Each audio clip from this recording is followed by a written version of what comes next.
Chapter 17. John Manly's Talk. The rest of our journey was very easy, and a little after sunset we reached the house of my master's friend. We were taken into a clean, snug stable. There was a kind coachman who made us very comfortable, and who seemed to think a great deal of James when he heard about the fire. "There is one thing quite clear, young man," he said. "Your horses know who they can trust. It is one of the hardest things in the world to get horses out of a stable when there is either fire or flood. I don't know why they won't come out, but they won't, not 1 in 20. We stopped 2 or 3 days at this place, and then returned home. All went well on the journey. We were glad to be in our own stable again, and John was equally glad to see us. Before he and James left us for the night, James said, "I wonder who is coming in my place."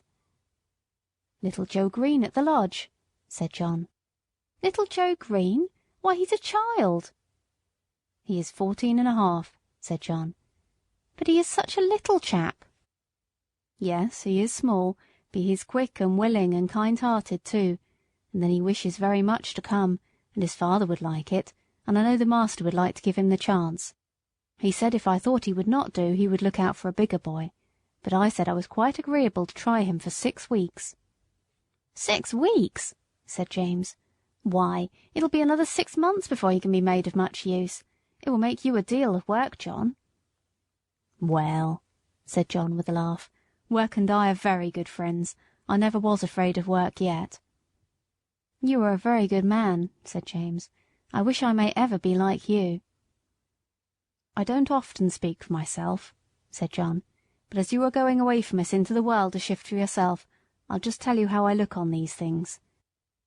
I was just as old as Joseph when my father and mother died of the fever within 10 days of each other, and left me and my cripple sister Nelly alone in the world, without a relation we could look to for help. I was a farmer's boy, not earning enough to keep myself, much less both of us, and she must have gone to the workhouse, but for our mistress.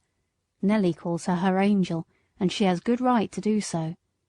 She went and hired a room for her with old Willow Mallet, and she gave her knitting and needlework to do when she was able to do it, and when she was ill she sent her dinners and many nice comfortable things, and was like a mother to her.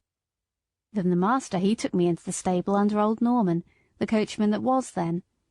I had my food at the house, and my bed in the loft, and a suit of clothes, and 3 shillings a week, so that I could help Nelly.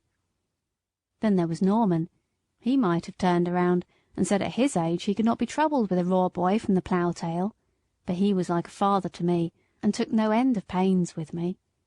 When the old man died, some years after, I stepped into his place, and now of course I have top wages, and can lay by for a rainy day or a sunny day as it may happen, and Nelly is as happy as a bird.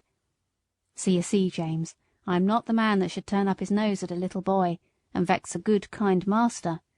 No, no, I shall miss you very much, James, but we shall pull through, and there's nothing like doing a kindness when 'tis put in your way, and I am glad I can do it."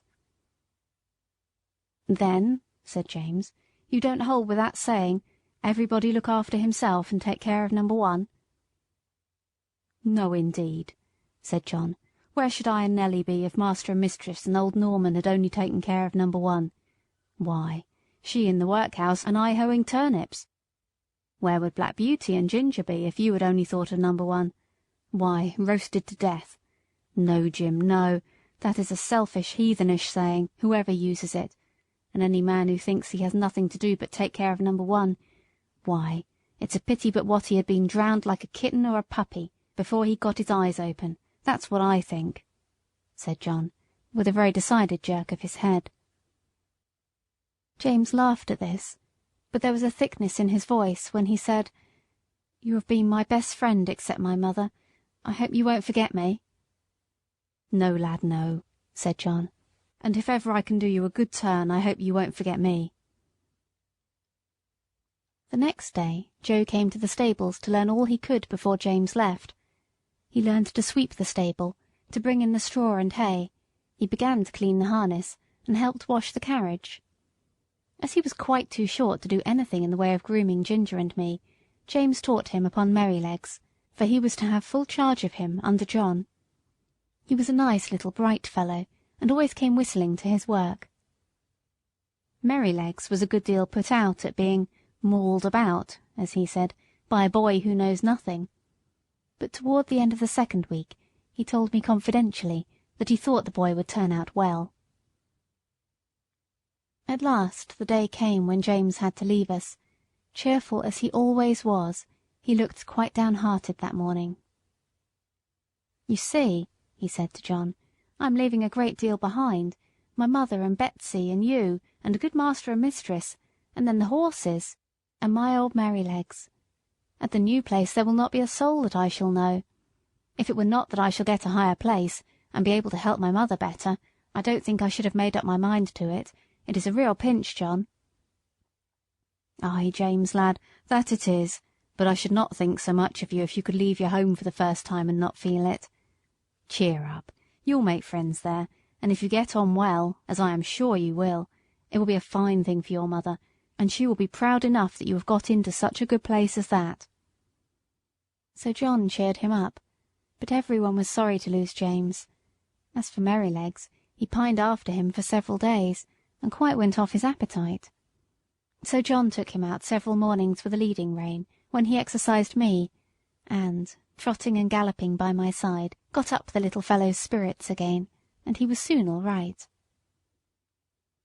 Joe's father would often come in and give a little help, as he understood the work, and Joe took a great deal of pains to learn, and John was quite encouraged about him. End of chapter 17.